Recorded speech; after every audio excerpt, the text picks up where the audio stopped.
ஓம் சாந்தி. இன்று அறிவோமா ஆன்மீகம் பகுதியில் ஆன்மீக புரிதலுடன் உடன்பிறந்தோர் போட்டியை வெல்வது என்கிற தலைப்பை பற்றி பார்க்கலாம். உங்களுடைய சகோதரிகள் அல்லது சகோதரர்களுடன், அதாவது உடன் பிறந்தவர்களிடையே கருத்து வேறுபாடுகள் ஏற்படுவது பொதுவானது.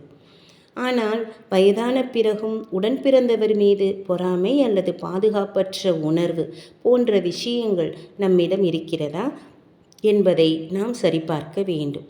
உடன் பிறந்தவருடன் போட்டி என்பது யாருக்கு அதிக கவனம் செலுத்தப்படுகிறது, யார் அதிக புத்திசாலி, யார் அதிகமாக அழகாக இருக்கிறார்கள், யார் அதிகமான திறமையானவர்களாக இருக்கிறார்கள் போன்ற பல விஷயங்களில் போட்டி உணர்வு குழந்தை பருவத்தில் ஏற்படும் ஒரு நிகழ்வு என்று நாம் நம்புகிறோம். உணர்வு காயங்கள் பெரும்பாலும் வயதான பிறகும் தொடர்கின்றன. உங்களுக்கு வெற்றிகரமான வாழ்க்கையை நடத்தும் உடன் பிறந்தவர்கள் இருந்தால் அவர்களின் வெற்றியையோ அல்லது வாழ்க்கையில் அவர்கள் பெறக்கூடிய ஏதேனும் சாதனைகளையோ பார்த்து நீங்கள் ஆழமாக பொறாமைப்படுகிறீர்களா அல்லது பாதுகாப்பற்ற உணர்வை அடைகிறீர்களா? இது உடன் பிறந்தவருடன் ஏற்படும் போட்டியின் அறிகுறியாக இருக்கலாம். உடன் பிறந்தவருடன் போட்டி என்பது குழந்தை பருவத்தில் ஒப்பிடுதல் அல்லது போட்டியிடுதல் மூலம் தூண்டப்பட்டிருக்கலாம். ஆனால் இப்போது உங்களுடைய மனோபாவத்தை மாற்றிக்கொள்ள முடியும். உங்களுக்கு மன காயம் ஏற்படுவதும் பொறாமை வருவதும் ஏனென்றால் உங்களை பற்றி உங்களுக்கு இருக்கிற குறைவான சுயமரியாதை. உங்களை பற்றி நல்லதாகவும் நேர்மறையாகவும் சிந்திக்க இயலாமை மற்றும் உங்களுடைய சொந்த வெற்றியின் முக்கியத்துவத்தையும் வாழ்க்கையின் சாதனைகளையும் அனுபவம் செய்ய இயலாமை முதலியவைதான் காரணமாகும். ஆன்மீக ஞானம் மற்றும் பலத்தின் உதவியுடனும் ஆத்ம உணர்வு பயிற்சி செய்வதனாலும் உங்களை நீங்களே குணப்படுத்தி கொள்ளும் சக்தி உங்களிடம் உருவாகுகிறது.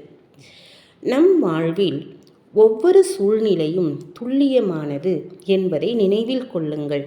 மேலும் நமது கர்ம கணக்குகளின்படி நம் ஒவ்வொருவருக்கும் அதே அளவு வெற்றி, அங்கீகாரம் அல்லது தோல்வி கிடைக்கிறது.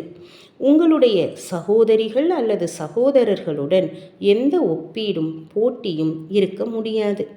அவர்களுடன் நீங்கள் பகிர்ந்து கொள்ளும் தற்போதைய அழகான கர்ம கணக்கையும் குழந்தை பருவத்திலிருந்தே நீங்கள் பகிர்ந்து கொண்ட நிபந்தனையற்ற அன்பு மற்றும் மரியாதையின் தருணங்களையும் சிந்தித்து பாருங்கள்.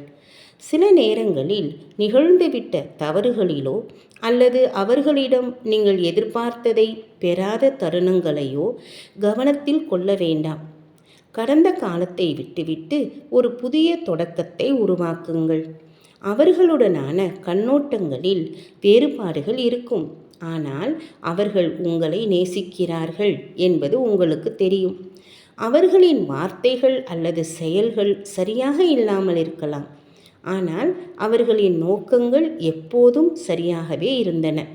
அவர்களுடனான உங்களுடைய உறவை அழகாக ஆக்கிக் கொள்வதற்கு உங்கள் எண்ணங்களிலும் வார்த்தைகளிலும் ஒவ்வொரு நாளும் அவர்களுக்கு அன்பையும் குணப்படுத்துதலையும் அனுப்புங்கள்.